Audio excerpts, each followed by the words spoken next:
Uhuru brothers and sisters, my name is Alex Morley. Welcome to the Beyond the Boundaries show this August, Sunday, August 25th, 2019. This is the first episode for Beyond the Boundaries, and thank you very much for being with me. I'm going to be here every Sunday at 1 p.m. We're broadcasting live from Nassau, Bahamas. Brothers and sisters, I'm going to try to use this show to bring you news from the African nation and the international socialist movement. But I'm just going to get right into it, brothers and sisters, because we have a lot to talk about. But just leave your comments if you like the show, and I'm going to be here every Sunday at 1 p.m. But thank you very much for joining Beyond the Boundaries. Again, my name is Alex Morley. I'm also the chairman of the African People's Socialist Party, Bahamas. If I say I'm a little bit nervous, that's because it's the first show. But I'm the chairman of the African People's Socialist Party, Bahamas, and I'm the chairman.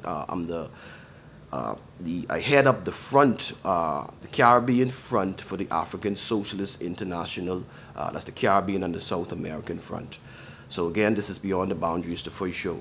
Brothers and sisters, the House of Rastafari, which is a collective of the Rastafarian organizations in the Bahamas, that's the Nyabingi, the EABIC, and different organizations, along with pop-up cinemas, which is a business run by Brother Robertson, right here in Nassau, Bahamas, held a movie night at Woodcock Primary this past Wednesday, where they showed the movie Hidden Colors.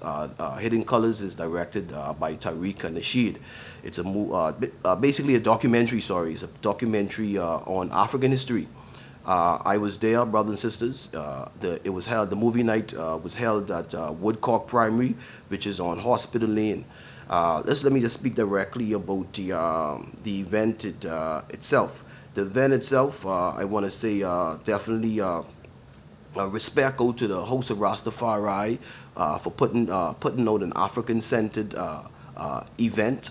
I felt that the persons there enjoyed it, and I want to congratulate them for putting on a successful event. At the event, when I came there, we were watching the Black Panther movie first, and then there were cultural performances. Jadokshan performed. He performed a couple of songs. One of them was Golden Rule. John Maestro performed. He performed Being Down. Jatora performed. And brothers and sisters, I'm going to try to put out some pics and some videos so you can see just that's the flavor of the event itself. But this was a powerful, this was an African-centered, positive event, and I just want to congratulate the persons and the cultural artists who were there. After we watched Black Panther for a while, because I think that was the warm-up movie, then we watched Hidden Colors, which was the movie that was sent out on the documentary that was sent out on the flyer. I would say it was the first time that I had watched the documentary, brothers and sisters. I knew about it. I knew that it had been out there for quite some time, but it was the first time that I had actually watched it. And I would say that, and I expressed this at the event that night, that I think it did what it was intended to do. It was a catalyst for lively discussion afterwards. And I think that's exactly what happened. Some of the things that we talked about afterwards was what does it mean to be an African, African history in general. What role does African history play in the revolution? What kind of social system that we as a people need to build? So these were some of the things that we were discussing in the live discussion after the movie night. So again, I want to say congratulate the host of Rastafari and Pop-Up Cinemas, Brother Robson, for actually having a successful event. Lively this discussion afterwards. Let me say, brothers and sisters, there's a lot of social unrest and labor unrest, and right now there's problems with the lights staying on in the Bahamas in terms of the electricity. The system is capitalism. The position in terms of pushing for privatization of resources and profit still dominates the philosophy around here. But it's good to have these kind of events where it's just about the people, trying to make the people feel good about themselves, because I think that that's important. And we could have as much African-centered events as possible. I think that's something that we need to do. Brothers and sisters, last thing that I want to say about that event, the road that Woodcock Primary is on, it's Hospital Lane. Hospital Lane is in front of the University of the Bahamas. That's on Ponciana Avenue. I'm telling you, brothers and sisters, hospital, and this is for Bahamians, Africans, or everybody who is here in Nassau, in the Bahamas, and people who may be visiting the Bahamas. Hospital Lane, if you take that, that has to be the longest road in the inner city in Nassau, or if not the longest, one of the longest. I mean, that directly cuts into a inner city. I mean, that cuts directly into being town, man. And you could take that road, Hospital Lane, I mean, straight to the beach, straight to Junkanoo Beach, It is it's ironic, not ironic. We know how colonial these islands, the basis of these islands are slavery and colonialization. So it would not be built. The infrastructure of the island would not be built in the economic interests of the Africans necessarily, primarily because we were the slaves. We were the subjects. They were the foundation of these islands. So it wasn't about how one would move us around in terms of commerce, or it wasn't about how one visitors come into the Bahamas, how you could get that money into the inner city. That's never necessarily been how this island, the physical structure of this island is set up.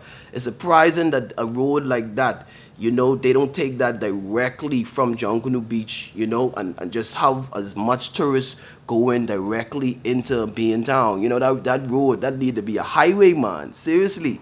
You could see it creating the same thing that Sister Comrade Keeley wants to do in District 7. You could see it being a base for nightclubs and restaurants and theaters. The same things that Bahamians, when we get nostalgic, African Bahamians, or all Bahamians, when we get nostalgic, we like to talk about the time in the 60s and the Cat and the Fiddle and these kind of, we don't like to connect these things to the Black Power movement, which they could not have taken place without the Black Power movement, But I think that those things would be in the cultural reflection of the Black Power movement, the struggle for African people for democracy. But I think if it is that we are into true economic development, that's a highway, man, And then, they would make it seem like somebody could do something to visitors if they was to travel that road. Ain't nobody could do nothing to nobody, you know what I mean? I'm sure those people would appreciate as much commerce as possible straight down that road. But anyway, brothers and sisters, when we get in power, the African People's Socialist Party, when we get in power, that's the kind of initiatives that we want to do. The government says that but anyway, I can leave that. But that's the kind of things that we want to do. True economic community, economic development. The same thing that a sister that I'm going to speak about right now, Sister Keeley. Brothers and sisters, the second thing they want to talk about is Comrade Keeley. From the African People's Socialist Party, Comrade Keeley. She is running in the District 7 City Council elections in St. Petersburg. That's on this Tuesday, August 27th. Comrade Keeley, she's from the African People's Socialist Party, young sister who wants to implement a revolutionary national democratic platform within that area to fight against gentrification. I want you to go there. I want all the Africans in St. Pete, in the southern region, to go there and support Comrade Keeley. She's trying to be a part of the District 7 City Council. That's in St. Petersburg, and the elections this Tuesday, August 27th. You can see one of the addresses from Comrade Keeley on the burdenspare.com, and it's a powerful address, brothers and sisters. She says, with your support, she will be the next District 7 City Councilwoman. She says that she's the only reparations candidate in the District 7 race, running on a platform fighting for social and economic justice for the Black community. She is running under the slogan, "Make the South Side Black Again," which has gotten many fist pumped in the air by the working class black community who is receiving the brunt of gentrification in St. Pete. She says, before the South Side was prime real estate, nightclubs, movie theaters, local parlors, service stations, cultural venues, and restaurants were in that area. And she also talks about other historical business places areas that were in that area, the Methodist Town, 22nd Street Business District, and Jordan Park. She says that now those communities are overrun with high-rise luxury apartments. Our families are being harassed by developers to sell their homes. There's escalating police violence against black people. Small businesses are shutting down. But she also says that this gentrification, that this experience, this is not as unique. It's happening in Oakland, California, Detroit, Chicago, all over the U.S. in regards to the centers places where African people are centered and other poor people are centered. And she says that she's fighting for genuine. She is fighting for genuine community economic development for the black community. She's fighting for rent control and for genuine affordable housing. Now, District 7 is the only black district in this city that has approximately 63% persons of African descent. So, brothers and sisters, we want you all to go there and support this young comrade Akili. And that election is taking place this Tuesday, August 27th. And I want you to go on the burningspear.com and read Comrade Akili's message. It's a powerful message. And, they worried about the Russians. They need to be worried about the Russians. They need to be worried about the Africans. It's the African people worldwide who we connecting up to each other. And we want to take all political spaces that we can. We know that these elections are bourgeois elections, but we want to take all spaces as we can and use them for the revolution. Use all means by any means possible, as Malcolm X would say. Brothers and sisters, what I also want to talk about is a story from the BBC.com. It's a story about Antigua and from Antigua and Barbuda. And it said, the title of the story is Why I Don't Want to Own the land my business is built on. Why I don't want to own the land my business is built on. It's a story from the BBC Caribbean. And it's from Antigua and Barbuda. And I would ask people to go on the BBC Caribbean and read the story. But it's basically a story about privatization of land in the Caribbean and how that works and how that affects the people. The story says, Hurricane Irma smashed its way across Barbuda in September 2017 and left its catastrophic trail of destruction. And when in the aftermath, the government resolved to introduce, this is to build up the island after the hurricane, the government resolved to introduce a system of private property. This really startled up old tensions within the community in Barbuda, especially. Brothers and sisters, when you read the report, it says that more than 90% of the infrastructure was damaged by the Hurricane Irma in September 2017. And I also want to talk about the story, brothers and sisters, because it's similar to recent announcements that was made by the government over here. And we also have an island, Ragged Island, that's going through a process that's still needs development, urgent development, and that's going through a process of development. But when you read the story about Barbuda from the BBC Caribbean, brothers and sisters, it says, since the island slave population was emancipated in the 19th century, land has been held in common by Barbadians. They don't own the land, it's held in common. Land, and one of the persons who's in the story, she says that land is a part of our culture. She's Asha Frank. She's a lady that heads up an ecotourism center, a tourist spot, ecotourism tourist spot in Barbuda. And she says land is a part of our culture.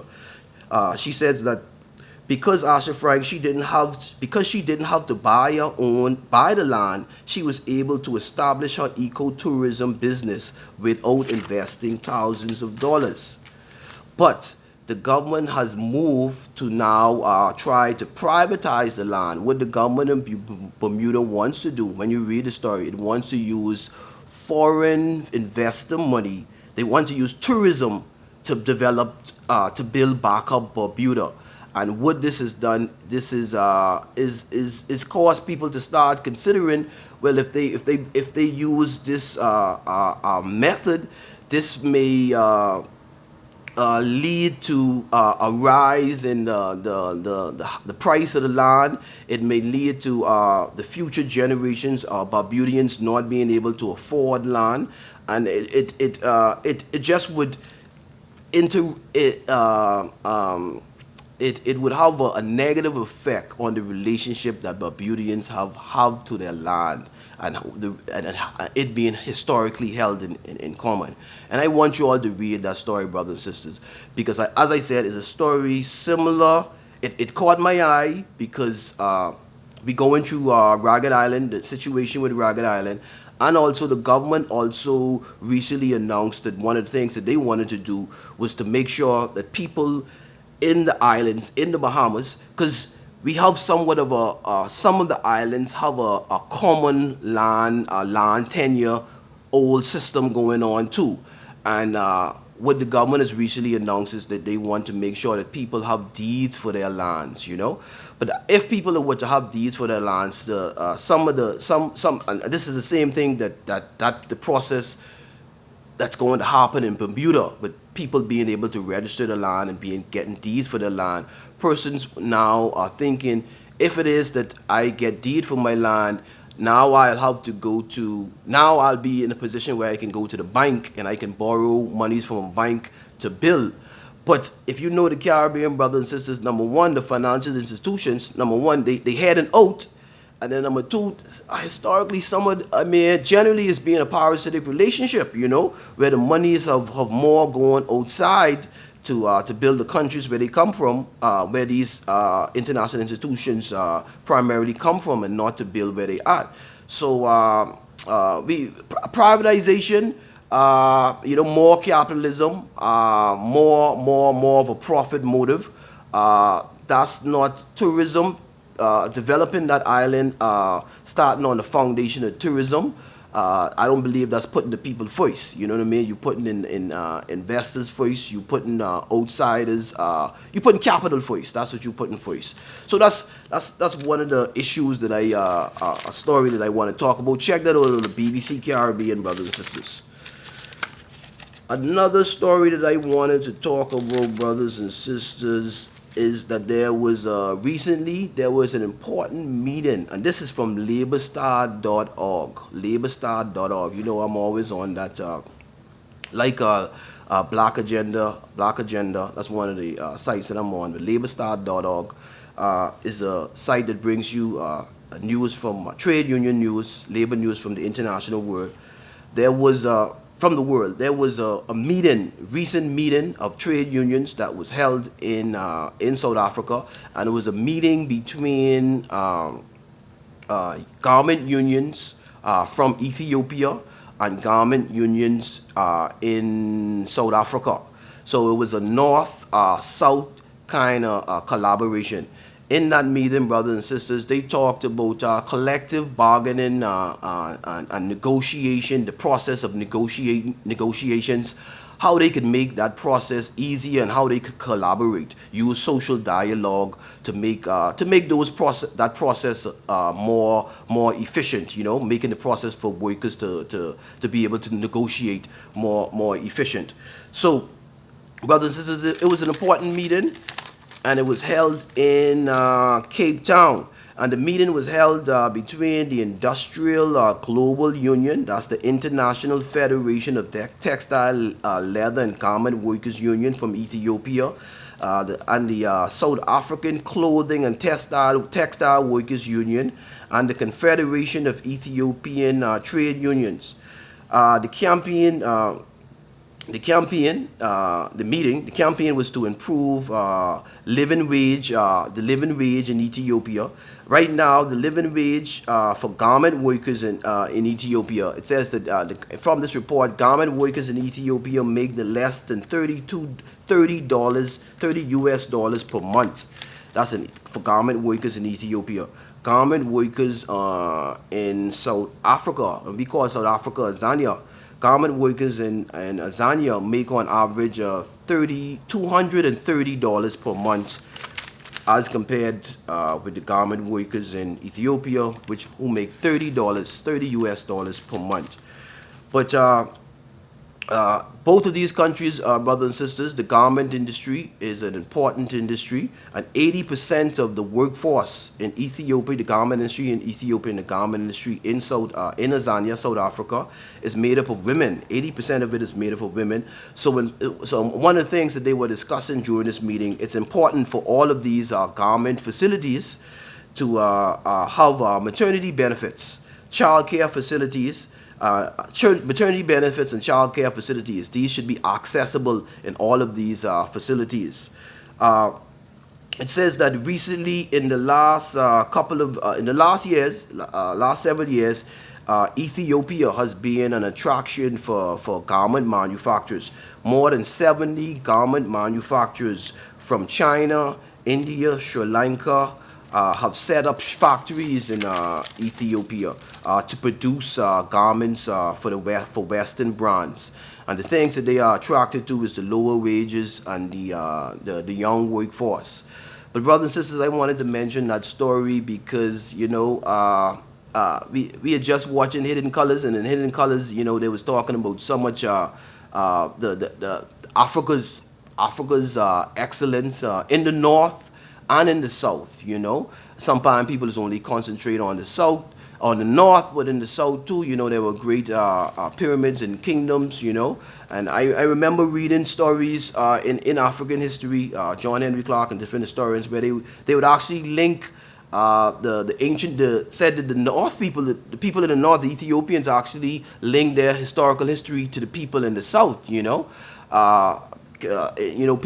know about the kingdom of and that was actually in the movie, the kingdom of Monopatopa in Zimbabwe. But it was an interesting story for me because that link between the north and the south, and it was workers, talking and about the garment industry. And in another show, we could talk about the garment industry and how we need to use the garment industry to that's African people, what we produce, what we wear, and we need to be making the most out of that. So, brothers and sisters, those are some of the things that I wanted to talk about culturally, brothers and sisters, on the cultural scene. Artist Jidenna has dropped a new album. This is his sophomore album. It's titled 85 to Africa. There's guest artists on that sophomore album, Gold Link, Fela Kute's son, and you have Mr. Easy and Saint Beauty. So I'll ask, African brothers and all our comrades out there to support the African Revolution, support our brothers and sisters out there from the continent and all over the African world. Hip hop, reggae, dancehall, the rap battle world. I used to listen to that world too. But support all of the brothers who are on the ground trying to create industries based from our people and in the interest of our people.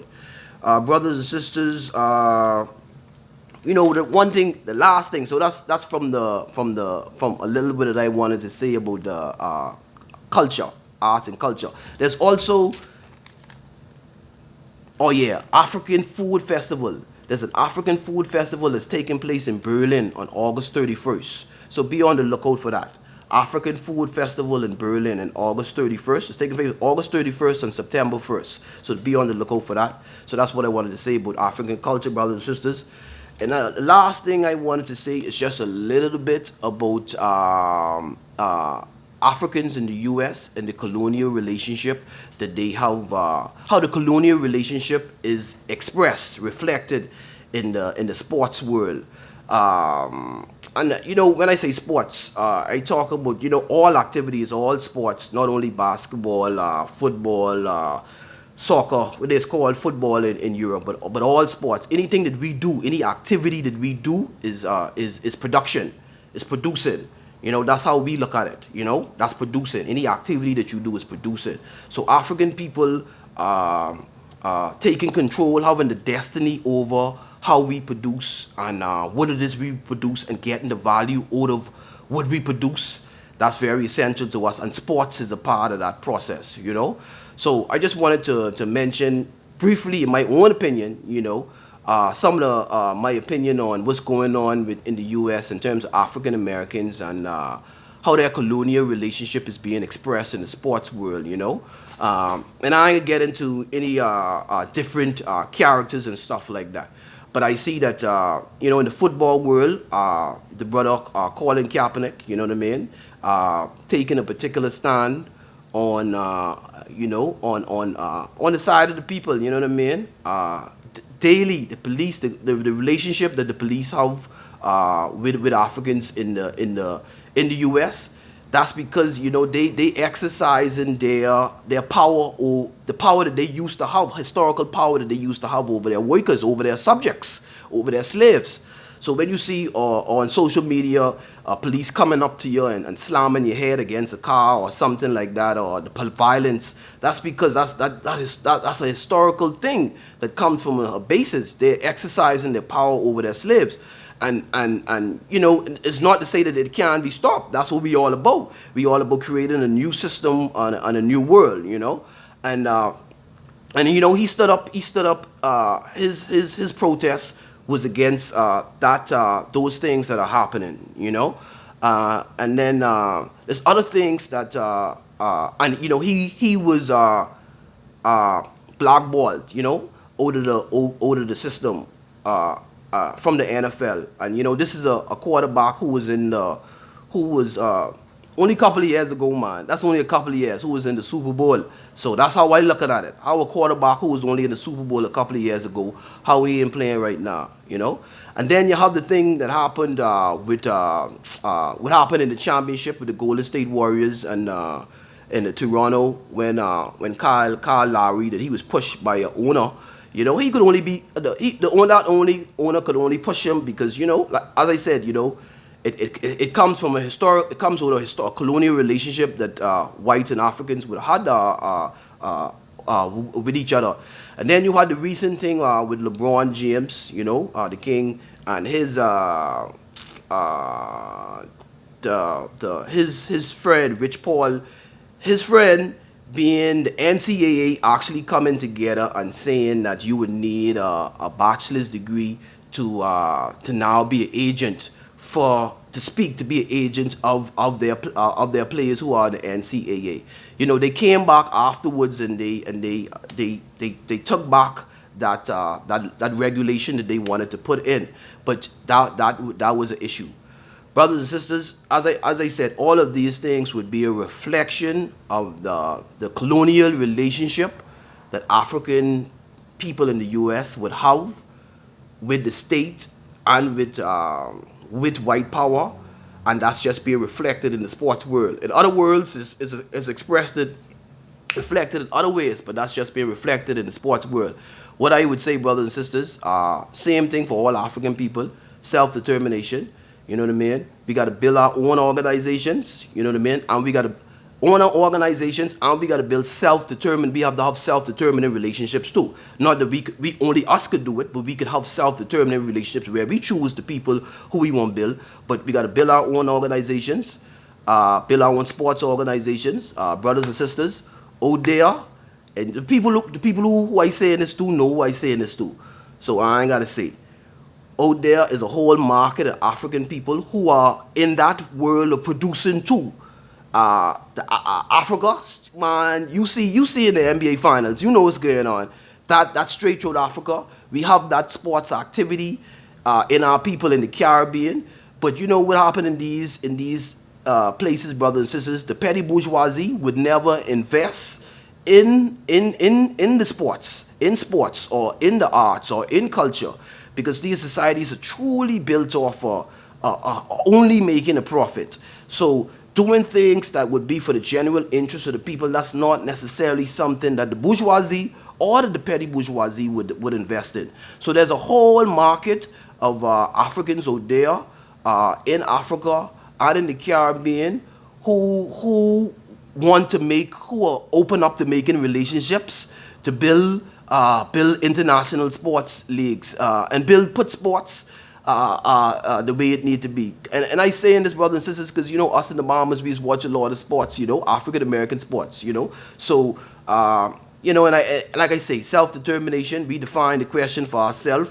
And we gotta also think about age. You know what I mean? I see there's a league that was started with older players. You know what I mean? I've seen white people in sport in golf, in the golf world.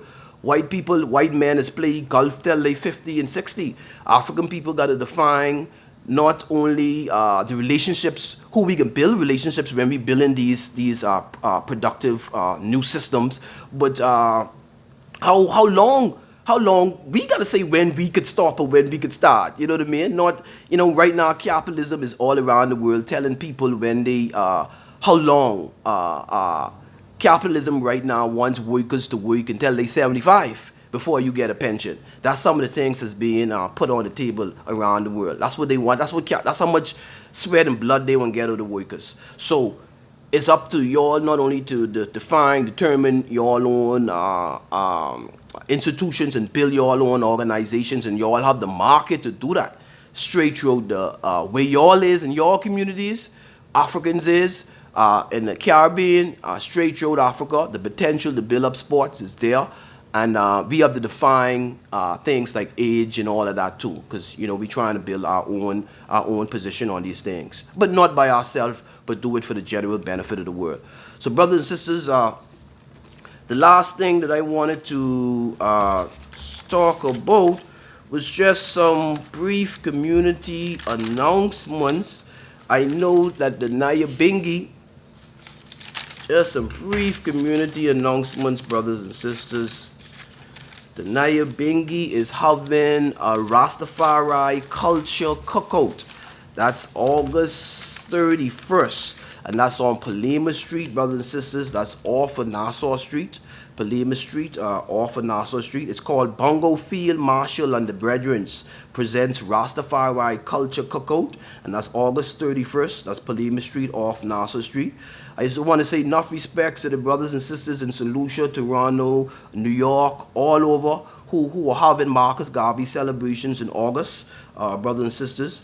I want to big up the members of the, I saw this in the paper on Saturday, the members of the Omega Psi Phi Fraternity Incorporated. They donated more than 450 notebooks and reading books to the children of the Aeneas Street Community Outreach Association.